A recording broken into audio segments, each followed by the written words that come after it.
Michael, what are some examples of the marketing hype that you believe has misguided building owners, facility managers, etc., about what exactly can be accomplished with today's IoT technologies as it relates to systems integration and building automation? So, I personally would be a little careful with the words hype, overhyped, or misleading. I think there are a few things that have been overly communicated and maybe misunderstood by customers. Things like the cloud, IoT, cybersecurity. These are all buzzwords that have been pretty prominent the last few years, but I think it really comes down to the education piece. The buyer, whether it's the building owner or the engineer or whoever's involved in the specification of the building, needs to really educate themselves on these technologies to find out what's needed by the building from a budgetary standpoint, from a level of security, and from an overall experience standpoint. As long as they educate themselves on these things, I think they'll be just fine with what they go by. And what are some realistic solutions offered by Mircom, for example, that helps enable truly smarter and safer buildings? That's really our sweet spot. We manufacture life safety systems, fire systems, security systems, access control systems, and software to go with it.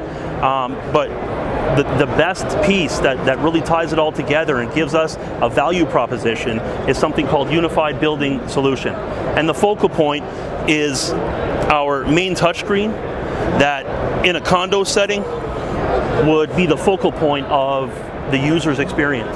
And in a high-rise residential application where the units are small and it's a dense population, and usually in the big cities, wall real estate is at a premium.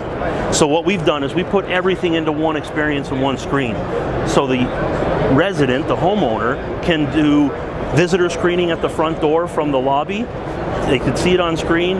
They can converse with the visitor. They can let them in or tell them to go away. They can do thermostat control. They can have security using Zigbee technology right in their own suite.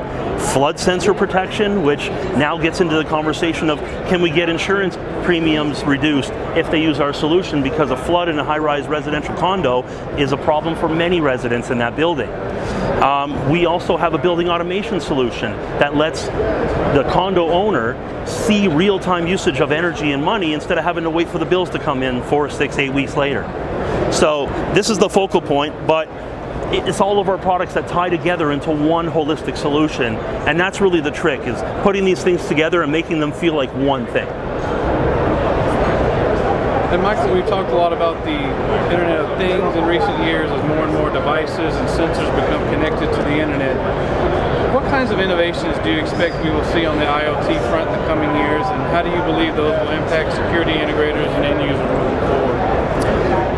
Well, I think right now we're dealing with a lot of the mobility piece and the being remotely connected and being able to remotely service and install and pre-program things. That's here and now.